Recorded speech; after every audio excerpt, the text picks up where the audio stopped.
one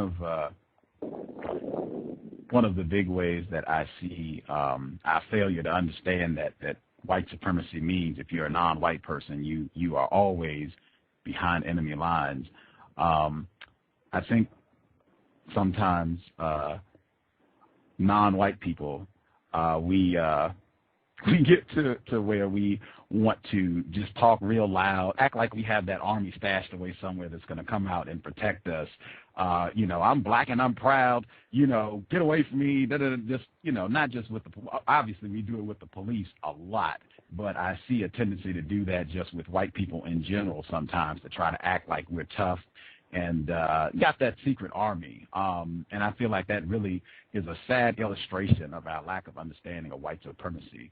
Can you kind of share your view on that and why you don't? I've never really heard you, speak really wild or get loud with a white person. The most impotent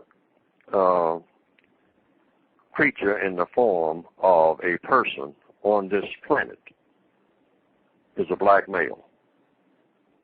Period. No matter where on the planet they are. The most powerless person is a black male.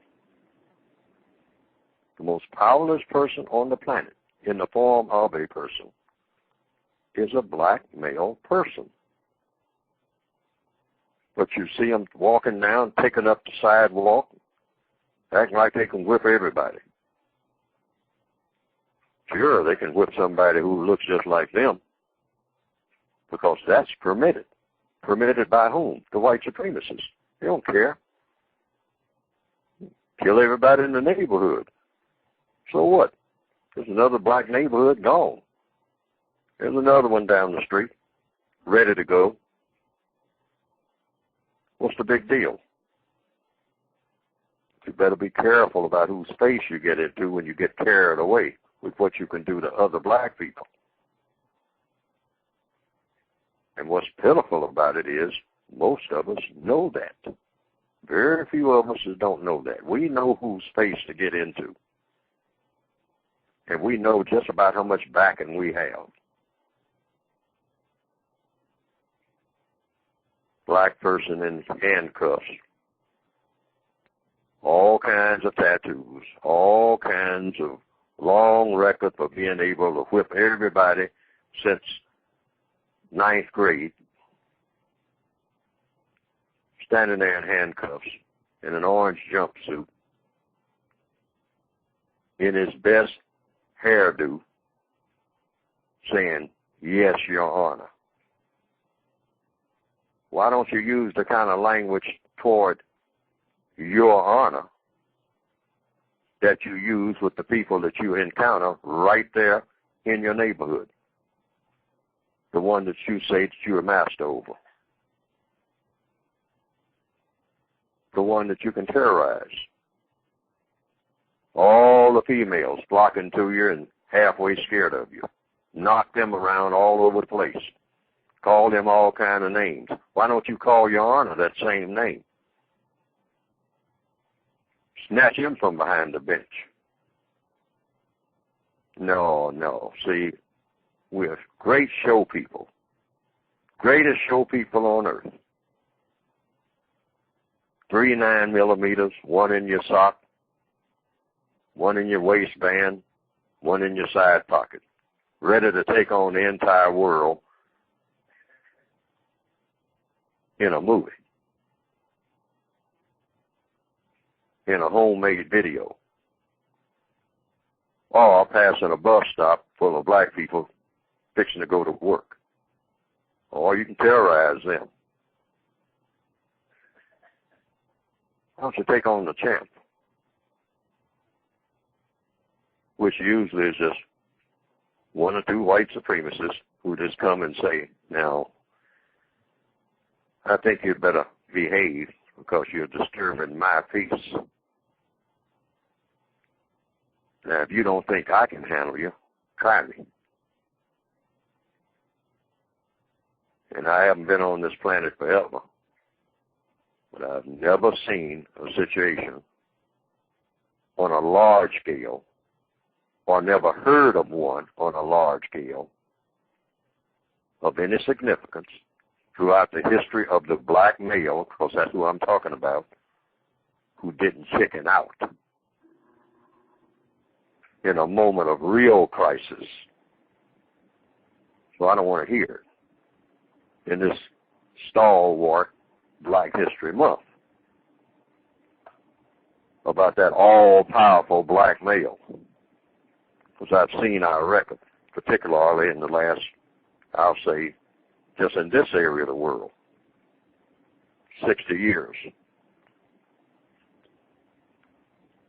And we've had a few who did things the way that they ought to be done.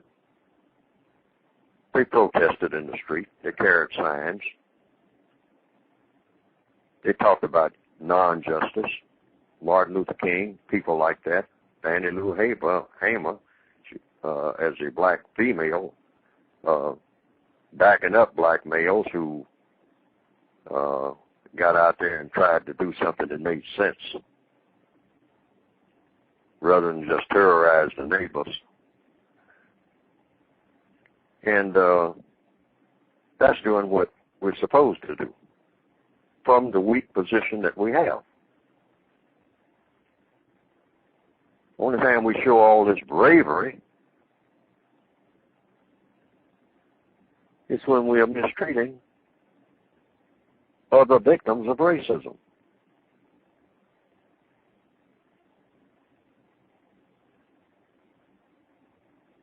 For the most part, some exceptions.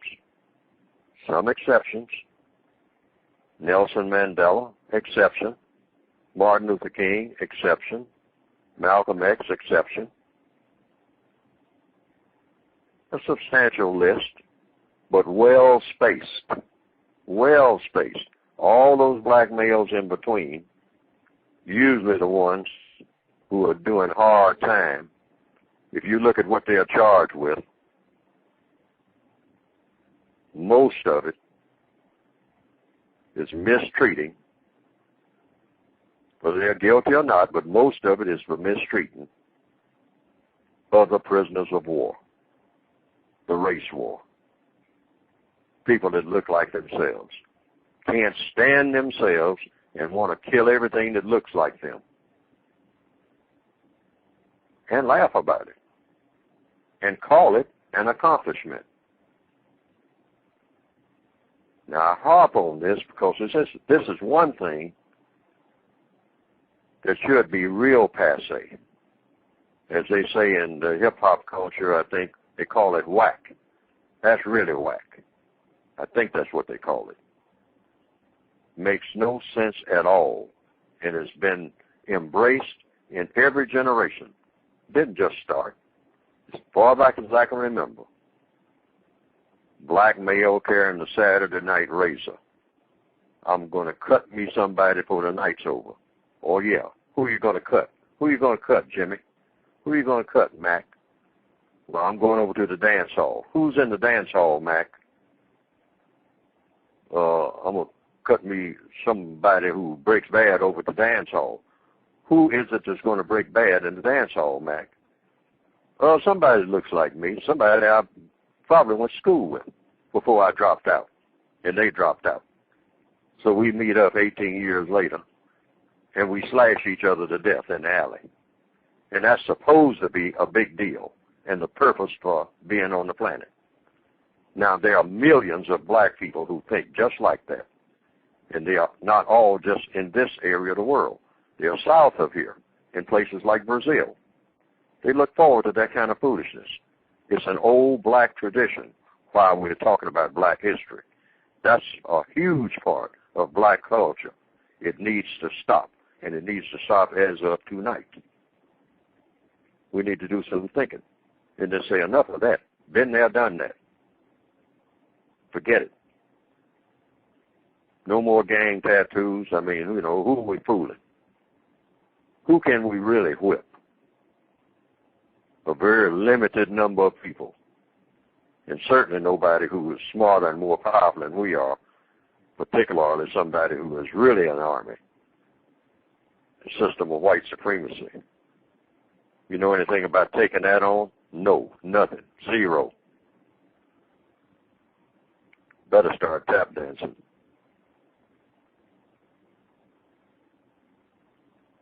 Wow. Wow. Again, I guess a privilege, Mr. Neely Fuller Jr. I wanted to highlight something that you said there. You said the most impotent figure in the system of white supremacy is the black male. And actually, this was back of the bus. He said that you did not say non-white males. You made a distinction and said specifically black males. You don't feel like just non-white males in general are in non-white males in general, and the darker they are, the ones who carry the label of black. Sometimes they're not dark ones. I mean, some of them are very light. Some of them look like they're white, but they carry the label of what we call black, if you just want a double whammy. Anytime you get that category, and you're talking about a black male, you're talking about somebody who big bulging muscles, lots of tattoos, heavy voice. I mean, shake the walls with the way that they talk. You would think that they would know everything with the way that we talk and swagger. And like I gave the illustration before, walk down the sidewalk, taking up the whole sidewalk, want everybody to move out until they meet somebody maybe about 100 pounds lighter than them, much smaller than them, but the person is white. Now, all of a sudden, you know how to act. That's why I say it's an act, because you pick your place.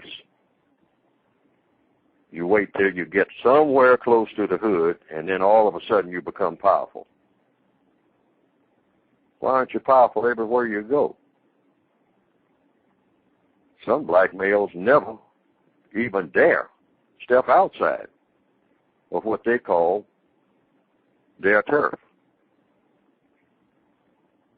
And when they do, when they're forced to, for some reason, all of a sudden they become very sane, very cautious about how they go about doing things. It's miraculous. They become a whole nother person, which means that the black male in the Northwestern Hemisphere in particular, the ones that I observe mostly, and the one of which I am one of, and been among most of my days, we know how to conduct ourselves under certain circumstances.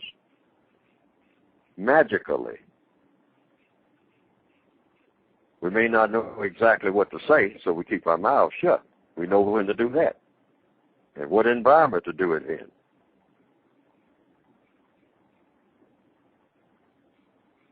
Which means that we are excellent actors.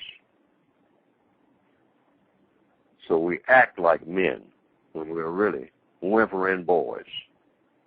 Because when we go up against somebody who's a real man, we chicken out. And we do it almost consistently every time, and we do it every day.